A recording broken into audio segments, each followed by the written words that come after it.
Go ahead.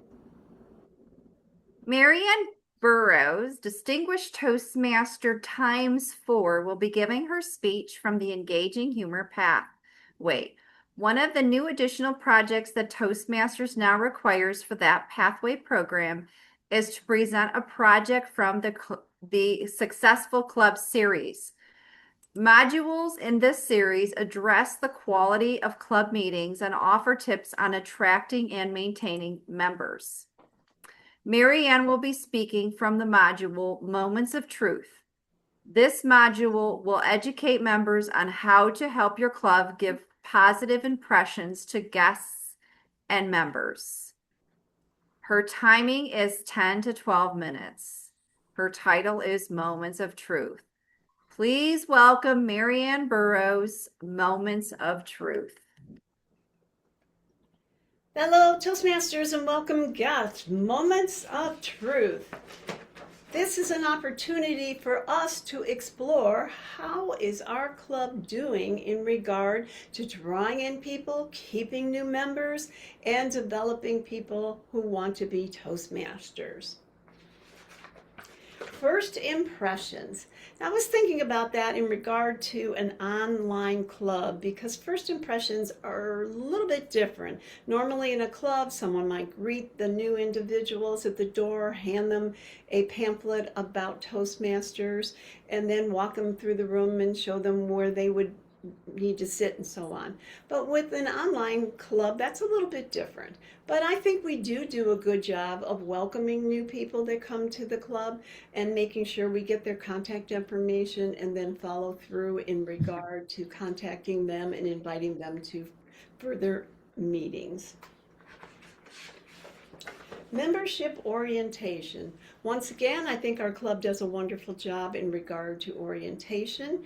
We make sure that the individuals that do sign up and become a member have the opportunity to learn about the Pathway program as well as how to go online and find out how they can enter their information in our agenda and get started. I know a lot of the people in this club are more advanced members. In fact, at one point in time, this club was an advanced club, so we didn't need that one-on-one quite as much as a brand new club or a club that takes anyone. But our club has recently changed into an open club that is no longer an advanced club. So as new people come in, we have that opportunity to be sure we train them properly. Fellowship, variety, and communication. I think oftentimes people think of our club, those of us in the club, that this is our little Monday night family. We get together twice a month. We have an opportunity to share, learn about each other, and develop our skills in Toastmasters.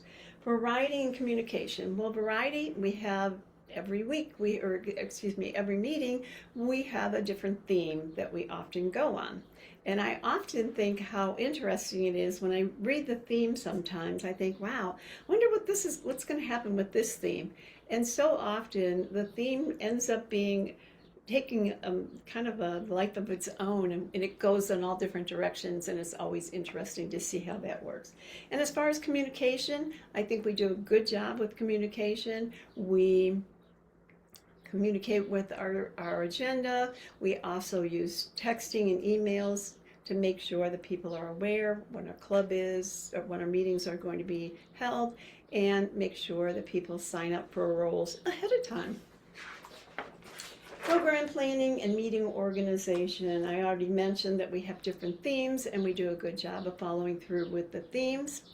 We also do our meeting organization. I think our meetings are always extremely well run. We stay with the agenda, we make sure the roles are filled, and we follow suit so that our meetings are right on time. We start on time and we end on time. Membership strength. Now, not just our club, but so many clubs in Toastmasters, unfortunately, struggle to get our membership going. and we're not any different. I think it is an excellent program. We do everything we're supposed to do. I've gone to clubs where they do have a strong membership, and I say, what do you do? They tell me what we do or what they do, and I think we do all of those. We follow through. We make sure that people know what's going on and how to do this. So, and I know we advertise online and whatnot and invite people to come to the meeting. So I think we just need to keep on keeping with that, and hopefully our strength of our club will continue to grow. Achievement and recognition. Everybody likes recognition, right? And we like to achieve things. We have some overachievers in this club, many DTMs in this group. And we have to look at what motivates people, because not the same thing motivates everybody. I was just thinking of the gal who won the gold medal in the figure skating this last year. She was not motivated by winning number one. She was motivated to do her best in something she loved to do. Fortunately for her, she did win first place just the same. But here are some of the things that people are motivated by. Number one is money. Now, I think we all can relate to that. Money's nice to have. It buys things we like. But certainly that's not the only motivator. Some people love praise. Just tell me I did a good job and I'm excited. Pat me on the back. Other people like public recognition. They like their name in the newspaper or on a building and how wonderful that is, like especially if somebody donates money to a building and gets to see their name up there. That's not one of my options at this time, but I can see where that would be something important to some people. Promotion. Obviously, if I'm promoted, I'm doing something right, which would be recognition and probably also increase the amount of money I make as well. And then more responsibility. Now, when I mentor a person in Toastmasters, I always encourage them to take a role such as the and ah counter or the timer to get started, so they have an opportunity to put their voice into the meeting right after they join the club. But as they move along in Toastmasters, then I encourage them to start with their icebreaker, start with some of the more challenging and more developed roles, so that they're constantly developing their responsibilities. Some more tips. Recognize immediately. I think one of the great things we have going in Toastmasters is as soon as you give a speech, a few minutes later, somebody is going to evaluate that speech. I know for myself, occasionally maybe it was a different kind of a meeting, so I wasn't able to recognize them at the meeting because we weren't doing evaluations. And even waiting a couple of hours later to do the evaluation, you kind of lose a little bit of the feel of what the speech was. So we're very fortunate that we do have the opportunity to recognize people right away. Be specific. When you're giving an evaluation, maybe you might say to somebody, well, you could use more of the stage and not move. But you might go, if you use the entire stage, you had 3 different topics in your speech. Why not start here, move to the center for the second theme, and then move to the other side for the third theme. That way you're being extremely specific. You're not just saying, well, just do this. You're explaining to the individual exactly what you mean when you say those words. Match reward for achievement. In some clubs, not so much in this club only because it's an online club, people will get a ribbon for their first icebreaker. How encouraging that is. But if somebody got a DTM, you wouldn't just give them a ribbon. You would want to recognize them in a much bigger way. And last weekend we had the conference where people that got DTMs were honored in a very big way. Reward only desired behavior. I think Toastmasters is excellent in regard to when we're doing our evaluations, we want to be sure that we tell an individual how well they're doing, but we always add suggestions for improvement. But we always try to end on a positive note as well. I can remember years ago, a fellow was in my club who was brand new. And he gave an evaluation. He just tore this person apart. It wasn't very pretty.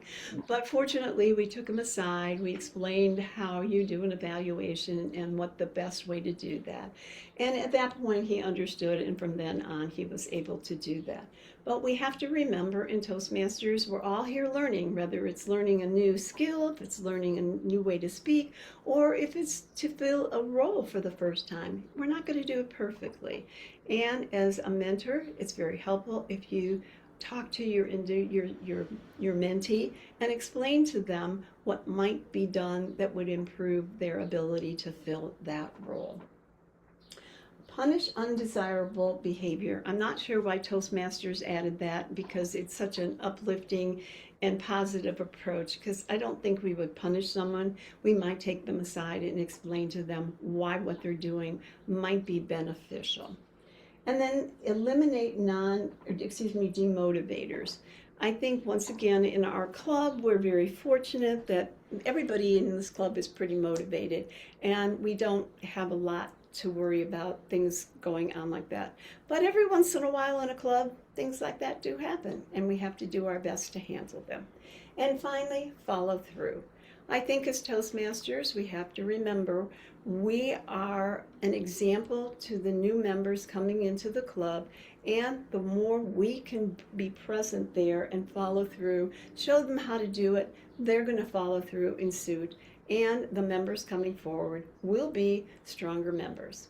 So fellow Toastmasters and welcome guests of the Comedy Toastmaster Club, I think we're doing an excellent job. We can always do a little bit more to improve our skills and presentation in regard to being good Toastmasters and shining our light on new individuals.